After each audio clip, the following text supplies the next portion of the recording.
എന്നെ തിരഞ്ഞെടുപ്പാൻ, എന്നെ മാനിക്കുവാൻ, എന്നിലെന്തു നീ കണ്ടേശുവേ.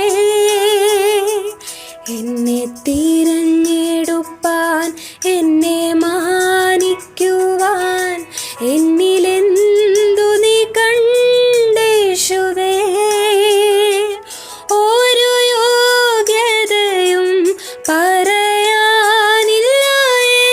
കൃപയൊന്നു മാത്രം യേശുവേ. സുഭാഷിതം.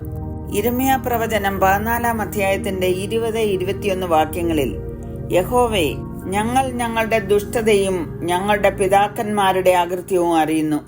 ഞങ്ങൾ നിന്നോട് പാപം ചെയ്തിരിക്കുന്നു. നിന്റെ നാമനിമിത്തം ഞങ്ങളെ തള്ളിക്കളയരുതേ. നിന്റെ മഹത്വമുള്ള സിംഹാസനത്തിന് ഹീനത വരുത്തരുതേ. ഓർക്കണമേ, ഞങ്ങളോടുള്ള നിന്റെ നിയമത്തിന് ഭംഗം വരുത്തരുതേ. We acknowledge, O Lord, our wickedness and the iniquity of our fathers, for we have sinned against you.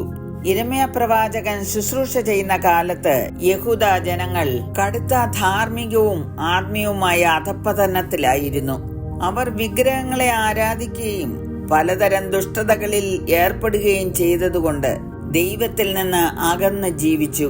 തൽഫലമായി വരാനിരിക്കുന്ന ന്യായവിധിയെക്കുറിച്ചും നാശത്തെക്കുറിച്ചും അവർക്ക് ബോധ്യപ്പെടുത്തി ദൈവത്തിങ്കിലേക്ക് ജനത്തെ മടക്കി വരുത്തുവാൻ യിരെമ്യാവ് അങ്ങേയറ്റം പ്രയത്നിച്ചു വരുന്നു. തന്റെ സന്ദേശങ്ങൾ നിരസിക്കുക മാത്രമല്ല, ദൈവത്തെ ധിക്കരിച്ചും കൊണ്ട് ജീവിക്കുന്ന ജനതയെ കണ്ടുകൊണ്ട് പ്രവാചകൻ ഇടിവിൽ നിന്ന് ദൈവത്തോട് യാചിക്കുന്ന വാക്കുകളാണ് നാം വായിച്ചത്. 14-ാം അധ്യായം പഠിക്കുമ്പോൾ 1 മുതൽ 6 വരെയുള്ള വാക്യങ്ങളിൽ വരൾച്ചയെക്കുറിച്ച് പ്രതിപാദിച്ചിരിക്കുന്നു.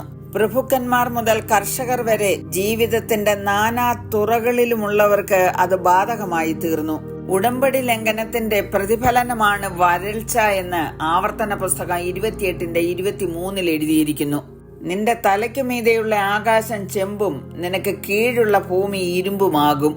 യഹോവ നിന്റെ ദേശത്തിലെ മഴയെ പൊടിയും പൂഴിയുമാക്കും. എന്നിട്ടും യഹൂദ ജനം മാനസാന്തരപ്പെട്ടില്ല. അതുകൂടാതെ യിരെമ്യാവ് 14:14 ഇങ്ങനെ രേഖപ്പെടുത്തിയിരിക്കുന്നു, യഹോവ എന്നോട് അരുളി ചെയ്തത്, പ്രവാചകന്മാർ എന്റെ നാമത്തിൽ ഭോഷ്ക് പ്രവചിക്കുന്നു. ഞാൻ അവരെ അയച്ചിട്ടില്ല, അവരോട് കൽപ്പിച്ചിട്ടുമില്ല, അവരോട് സംസാരിച്ചിട്ടുമില്ല.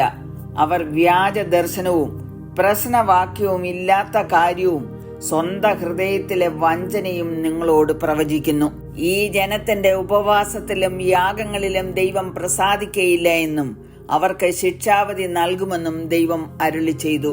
ജനത്തിന് വരാൻ പോകുന്ന നാശവും ന്യായവിധിയും മനസ്സിലാക്കിക്കൊണ്ട് അവരുടെയും അവരുടെ പിതാക്കന്മാരുടെയും അകൃത്യവും കുറ്റങ്ങളും ഏറ്റുപറഞ്ഞ് ദൈവത്തോട് പ്രാർത്ഥിക്കുന്നതാണ് നാം വായിച്ച വാക്യം. ഈ കാലത്തിലെ ദൈവമക്കളോട് യിരെമ്യാവ് പറയുന്നത്, പാപത്തിൽ ജീവിക്കുന്ന ജനങ്ങൾക്ക് വേണ്ടി ഇടിവിൽ നിൽക്കുക, ദൈവത്തോട് കരുണയ്ക്കായി അപേക്ഷിക്കുക എന്നുള്ളതാകുന്നു.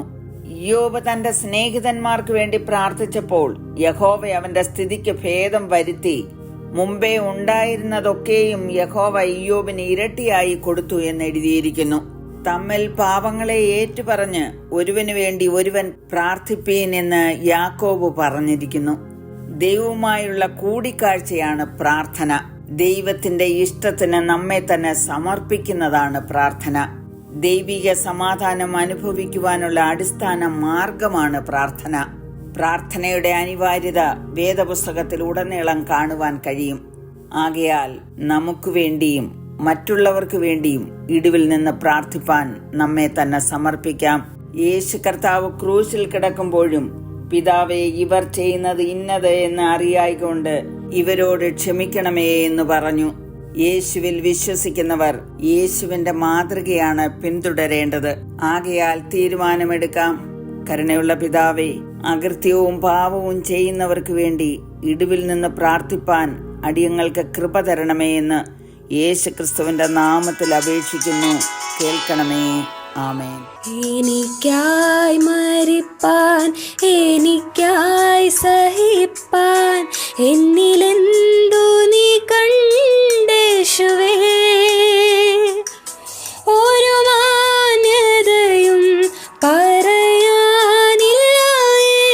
ദയയൊന്നു മാത്രം യേശുവേ